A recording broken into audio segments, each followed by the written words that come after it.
Ladies and gentlemen, brothers and sisters, students of life, let me talk to you for a moment about something we all face, but not everyone masters: pressure. Life doesn't ask for your permission to test you. It doesn't schedule a convenient time to bring you trials, obstacles, or seasons of resistance. Pressure is a universal language. It speaks to the rich and the poor, the educated and the unlearned, the preacher and the prisoner. You don't get to live in this world and not face pressure. It's baked into the experience of being human, so the question isn't whether you will face pressure. The question is, who will you be when the pressure shows up? Some people live life reacting. They move from crisis to crisis, storm to storm, constantly in survival mode. Pressure mounts, and they collapse because they never made the most important decision of all, the decision about identity. You see, pressure isn't your enemy, it's a mirror. It reveals what you believe about yourself. When pressure presses against your life, your choices, your faith, and your future, what comes out is not random. It's a reflection of who you believe you are.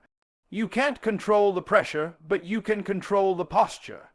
You can't always control what life brings to your doorstep, but you can choose how you stand in the face of it.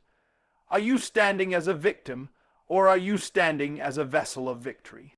Are you folding because you don't recognize your strength, or are you firm because you know what you carry on the inside? Your identity is not based on your current condition. It's not defined by your failures, your struggles, or your mistakes. Identity is rooted in who you were created to be, not what you went through. And if you don't settle that in your spirit, life will label you by its pressure. It will call you weak, unworthy, inadequate, insecure. And if you're not careful, you'll start living up to a name God never gave you. Pressure is going to knock at your door whether you're ready or not. So the smartest thing you can do is decide now who you are. Before the divorce, before the diagnosis, before the deadline, decide. Because when you know who you are, you stop being intimidated by what life throws at you. You begin to understand that pressure doesn't come to destroy you, it comes to develop you. When a sculptor creates a masterpiece, they don't use soft, gentle strokes. No, it's pressure that brings the form to life, and you, my friend, are no different. There's a masterpiece inside you, but it can only be revealed through the shaping force of pressure. But here's the key. If you don't know who you are, you'll resist the very thing designed to release your potential. You'll misinterpret the crushing as cruelty, when it's actually preparation. You'll see the heat as punishment, when it's actually purification. You were born with purpose. You were wired with potential. But if you don't recognize that, you'll live under things that you were born to rise above. The enemy doesn't have to take your strength. He just has to take your sense of identity. If he can make you forget that you're chosen, anointed, gifted, and called, he can convince you to settle for a life of survival instead of power. Identity is not a feeling. It's a fact. You must declare it before you see it. You must believe it before others do. You must carry it even when pressure says you have no right. Because when you know who you are, pressure becomes your platform. It becomes the place where your voice rises, your character is tested, and your destiny is revealed. This is why education matters. Not just academic education, but soul education. Educating your spirit, your mind, your heart, so you're not just reacting to life, but leading yourself through it. If all you have is information but no revelation, pressure will still take you down. But when you educate yourself in identity, when you study the truth about your value, your purpose, and your calling, pressure stops being a problem and starts becoming your proving ground. Look around you. The people who change the world aren't people who avoid pressure. They are people who understand who they are in the middle of it. They don't wait for the storm to end. They show up in the storm with vision, with confidence, and with fire in their bones. Because their identity isn't up for debate, and because of that, they don't just face pressure, they apply it. So I say again, pressure is inevitable. It's going to knock on your door, climb through your window, and sit on your chest at night. But identity, That's your decision, and once you decide, once you look pressure in the eye and say, I know who I am, everything changes. The pressure doesn't shrink, but you rise. You gain control, not by changing what's outside, but by mastering what's inside. The storm is coming, yes, but so are you, and you are not under it. You are above it, not beneath, but rising, not shrinking, but standing, not under pressure. You are the pressure. There is something mysterious, something divine, something powerful about the relationship between pressure and power. Most people run from pressure. They see it as a threat. They interpret discomfort as a signal to retreat. But what they fail to realize is that pressure is the very environment where power is born. Pressure does not come to paralyze you. It comes to pull the power out of you that's been lying dormant all along. You don't get diamonds without pressure. You don't get oil without crushing. You don't get a harvest without planting seed into the dark soil and pressing it down. Everything of value, everything that carries weight, everything that influences the world has gone through pressure. Pressure is not the enemy. It is the environment of transformation. Let's bring this into real-life context. Take a look at people you admire, whether they're leaders, innovators, entrepreneurs, spiritual giants, or artists. Behind their success is not just talent. Behind their voice is not just volume. There's a story of pressure. They've been through some things. They've endured sleepless nights, personal failures, financial loss, rejection, betrayal, and long seasons of uncertainty. And rather than break under the pressure, they used it as fuel. They used the struggle to stretch their capacity. They let the pain become power. This is where so many people miss the lesson. They ask for power, but reject the process. They want influence, but not inconvenience. They want to soar, but they don't want to be pushed off the cliff. But you can't have one without the other. Power is not handed out like a gift. Power is extracted under pressure. It's in the pressing that potential becomes real.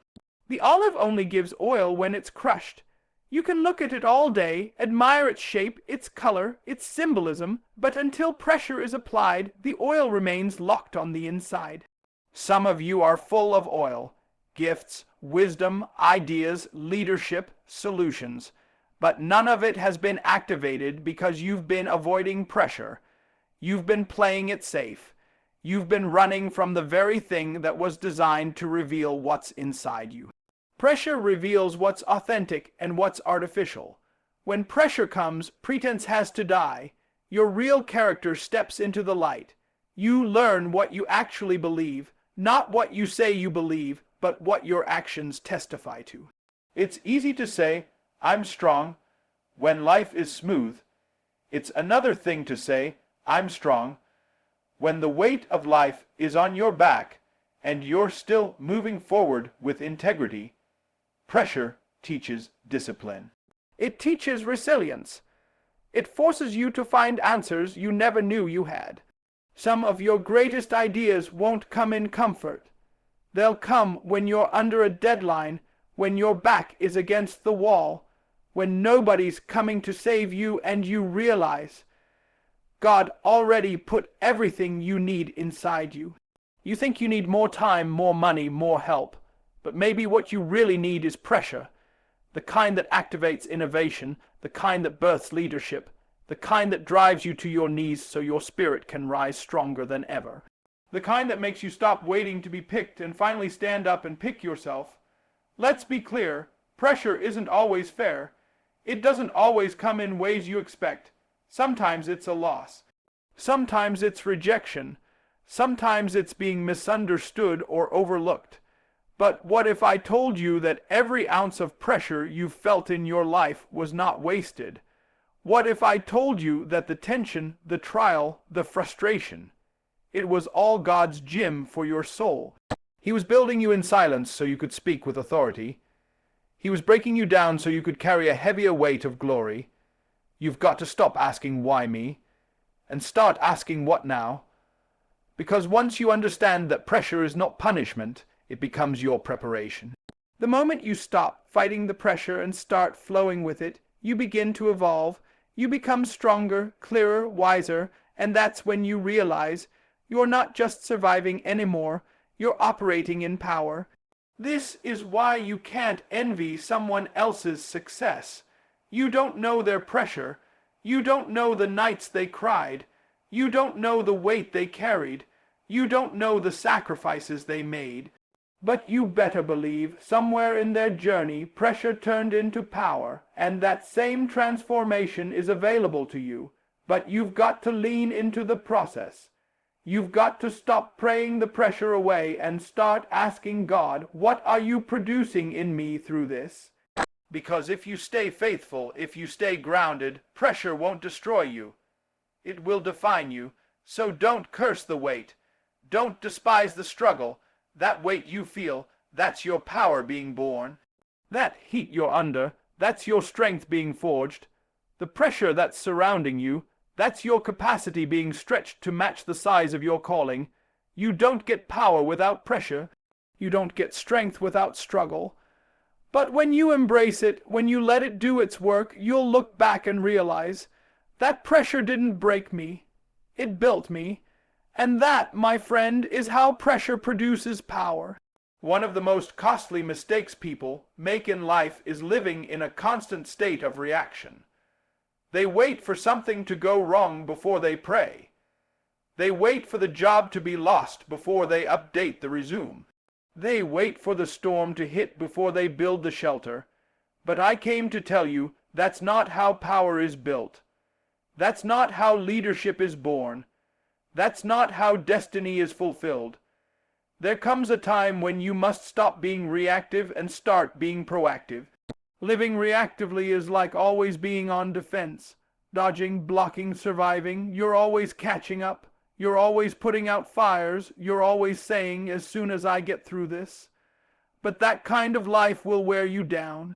It will drain your energy, cloud your vision, and rob you of the joy that comes from creating instead of just coping. You weren't created to live life on the run. You were created to take dominion. God didn't place you on this earth to just respond to what happens. He put something inside of you so powerful, so strategic, so purposeful, that you were meant to be a catalyst, not a casualty. You were meant to be the kind of person who walks into a room and shifts the atmosphere. You were born to set the tone, not mimic the noise. But as long as you're stuck in reaction mode, you'll never step into that power. You'll keep waiting for the perfect moment. You'll keep delaying your gifts. You'll keep letting life push you instead of you pushing life. Let me give you some truth. Reaction is born out of fear. Reaction says, I'll move when something makes me. But proactive living, that's faith in action. It says, I'll move because I believe in what's ahead, even if I can't see it yet. That's what separates people who succeed from those who stay stuck. Not talent, not connections, not luck, but the decision to move first. You've got to stop being the person who only gets serious when things go wrong. You've got to stop waiting until the bills pile up before you learn about budgeting. Stop waiting until the relationship breaks before you start learning how to communicate. Stop waiting until you're spiritually dry before you pick up your Bible. When you live proactively, you prepare before the need, you build before the battle, you pray before the pressure. When David fought Goliath, he didn't start learning how to use a sling on the battlefield. He had already prepared in private. He had already killed the lion and the bear when nobody was watching. So when pressure showed up, he didn't panic. He performed because he was proactive, and you can be too. You can start managing your time instead of letting it manage you. You can start investing in your health instead of waiting for a diagnosis. You can start developing your gift instead of watching others succeed and wondering why it's not your turn. It's not about luck, it's about leverage, and leverage comes to the one who plans, positions, and pushes forward on purpose. Let's talk about your purpose. Your destiny will not chase you down. Your calling will not grab you by the collar. No, you must step into it. You must go get it. You must rise every morning and say, I will not wait for life to give me an opportunity. I will create one. Proactive living is not about hustle, it's about vision. It's about seeing beyond where you are and taking steps today that are aligned with where you want to be tomorrow. You don't have to move fast. You just have to move intentionally, make the call, write the business plan. Enroll in the course, start the habit, apply the discipline. Don't wait for someone to tell you it's time. You decide it's time. This world is not changed by reactive people. It is changed by men and women who move on instinct, who walk by faith, who initiate ideas, who build solutions, who set the agenda instead of being handed one. God has called you to go first, to speak up, to launch, to lead, and that kind of life only begins when you leave the land of reaction and walk into the power of proactive living. You have too much purpose to live passively, too much potential to sit back and wait. There is a roar inside you that's waiting to be released, but it won't come out while you're tiptoeing through life trying not to make a mistake. Stop waiting for life to happen and happen to life. Stop waiting for open doors and start building them. Stop waiting for peace and start planting it. Stop waiting for clarity and start walking toward it. When you shift from being reactive to proactive, you stop fearing pressure and start becoming it. You stop running from challenges and start rising to meet them. You stop surviving and start building. That's the kind of life God called you to live. A life of direction, a life of dominion, a life where you don't just play the game. You set the rules, so rise up. Wake up your vision. Take authority over your time, your decisions, your habits, your energy. You were never meant to wait for the wave. You were made to make the wave, and when you live like that, you'll no longer be under pressure. You'll become the pressure the world has to respond to. There's a major difference between a thermostat and a thermometer. A thermometer can only tell you what the temperature is. It reflects whatever is happening in the environment. But a thermostat decides what the temperature will be. It sets the tone, it changes the atmosphere, and it takes control. And I came to tell somebody today, God didn't call you to be a passive reflection of your surroundings. He called you to be an atmosphere shifter. You were never meant to just reflect the climate. You were born to set it. Too many people live like thermometers. If the room is full of fear, they absorb it. If the culture is full of compromise, they reflect it. If their friends are full of doubt, they repeat it. They're up when people approve of them, and they're down when people criticize them. They're peaceful when everything is going well, and they're panicked when things fall apart. But I need you to hear this loud and clear. If you let your environment dictate your attitude, your decisions, and your identity, you will always live beneath your power. You cannot lead your life based on conditions. You cannot build greatness by waiting for the temperature to be right. Thermometers wait for change. Thermostats make change. Thermometers respond. Thermostats regulate. Thermometers are limited by what's around them. But thermostats are governed by what's within them. When you're a thermostat, you walk into situations and carry peace where there's chaos. You bring clarity where there's confusion. You release faith when everyone else is panicking. You don't need the atmosphere to be perfect for you to perform. You create a new atmosphere by how you show up. That's what leadership is. That's what spiritual maturity is. It's not being perfect. It's being stable. It's being anchored enough in your values, in your identity, and in your vision that you don't shift with the wind. You're not up today and down tomorrow. You're not kind when it's easy and cruel when it's hard. You're consistent because your identity isn't based on what's happening outside of you, but on what's rooted inside of you. You've got to know who you are before you walk into the room. You've got to decide your values before you're tempted to compromise. You've got to establish your vision before the world gives you one, because if you don't set the tone, someone else will, and if you don't stand for something, you'll bend to anything. You are called to influence, not just adapt. Salt doesn't ask the food for permission to flavor it. Light doesn't ask the darkness if it's okay to shine, and you don't need permission to be who you were created to be. You don't need everything around you to line up before you walk in your purpose. Some of the greatest breakthroughs come when you step into a place that's out of order and you bring order with your presence. Joseph was a thermostat in Egypt. He didn't wait for the palace to be built for him. He brought wisdom and favor into the prison and the pit, and God elevated him. Esther was a thermostat in the palace. She didn't let the comfort make her silent. She used her voice to save a nation. Jesus himself was the ultimate thermostat. He walked into rooms full of disease, fear, and death, and he turned the whole atmosphere upside down. Now let me make this practical. If your workplace is toxic, you don't have to become toxic to survive. You can lead with integrity. You can respond with grace. You can be the one who speaks life instead of gossip.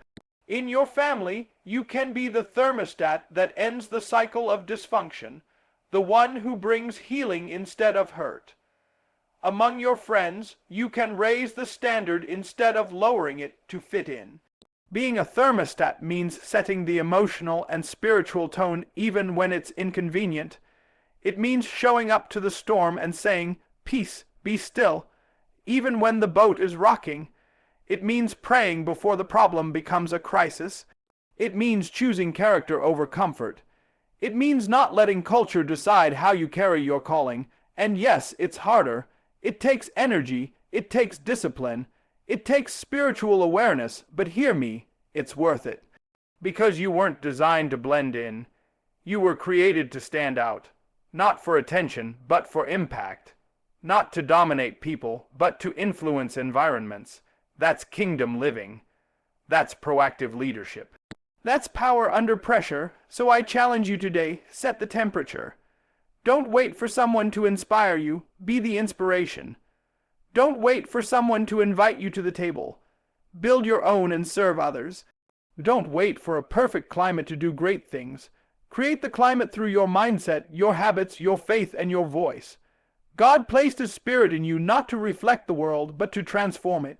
You are the thermostat, you are the standard, you are the change agent. And when you understand that, you'll no longer be overwhelmed by pressure. You'll become the pressure that changes everything around you. There's a power that comes when you walk into a room and you know who you are. I'm not talking about arrogance. I'm not talking about showmanship. I'm talking about a quiet confidence. A deep, unwavering sense that you have been assigned, anointed, and appointed. Not to fit into every room, but to transform it. I'm talking about walking into that boardroom, that classroom, that courtroom, that church, that interview, and knowing that you are not there by accident. You are there by design. But too many people let the room control them. They shrink when the room gets loud. They dim their light when others start shining. They lose their voice when the stakes get high. They walk in ready to contribute, but one sideways glance, one critical word, one moment of pressure, and they fall silent. That's not who you are. You were not made to be silent in spaces where your voice was designed to speak. You were not born to be intimidated. You were born to influence. Commanding the room doesn't mean dominating people. It means taking responsibility for the atmosphere. It means stepping into every space with purpose, with poise, and with power. It means understanding that you're not reacting to the room, you're directing the room. You're not shaped by the energy in the room, you shape it. You bring vision, you bring clarity, you bring discernment, you bring strength. This starts with posture. Before you speak a word, people read your posture. If you walk in apologizing for your presence, don't be surprised when they question your authority. But when you walk in with alignment, with your head high, your spirit calm, your heart anchored, something shifts. You don't even have to say much. Your energy speaks for you. Your stillness speaks for you. Your readiness speaks for you. Jesus never walked into a room and lost his identity. Whether he was surrounded by critics or crowds, he always operated from the same source. He didn't let the Pharisees control the tone. He didn't let pressure change his position. He didn't beg for validation. He spoke with authority. He moved with intentionality. And when he stepped into a room, the atmosphere responded to him. You can do the same, but you've got to stop shrinking to make others comfortable.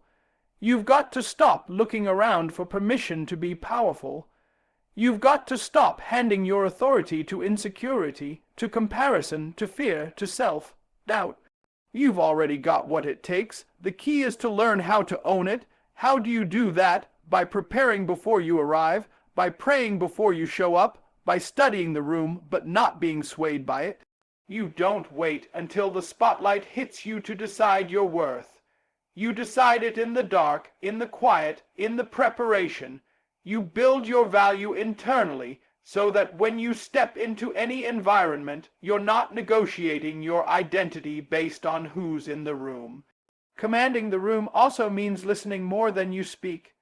It means being spiritually sensitive. Some rooms don't need more noise. They need clarity. Some rooms don't need charisma. They need character. Some rooms don't need charm. They need truth. When you walk in full of ego, you miss the real needs. But when you walk in with discernment, with humility, with confidence born of wisdom, you speak when it's time, and your words land. But here's the trap. Many people spend their whole lives trying to be accepted in rooms they weren't even called to. They contort themselves, they mask their brilliance, they dilute their calling just to fit in.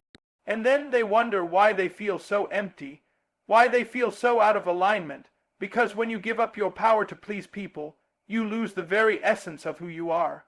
God didn't give you a unique voice just for you to echo someone else. He didn't place a vision in your heart just for you to silence it every time the room gets uncomfortable. Your voice, your presence, your ideas, they matter, not in a prideful way, but in a purposeful way. You're not here to just occupy space. You're here to shape it. So when you walk into that next room, whether it's a meeting, a stage, a classroom, a hospital, a church, take a deep breath and remind yourself, I have a right to be here, not because of ego, not because I'm better than anyone, but because I'm prepared, I'm positioned, and I'm powered by a calling greater than myself. Don't wait for the room to validate you. Validate yourself with the truth of who God says you are. Don't let the fear of man silence the word that's burning inside of you.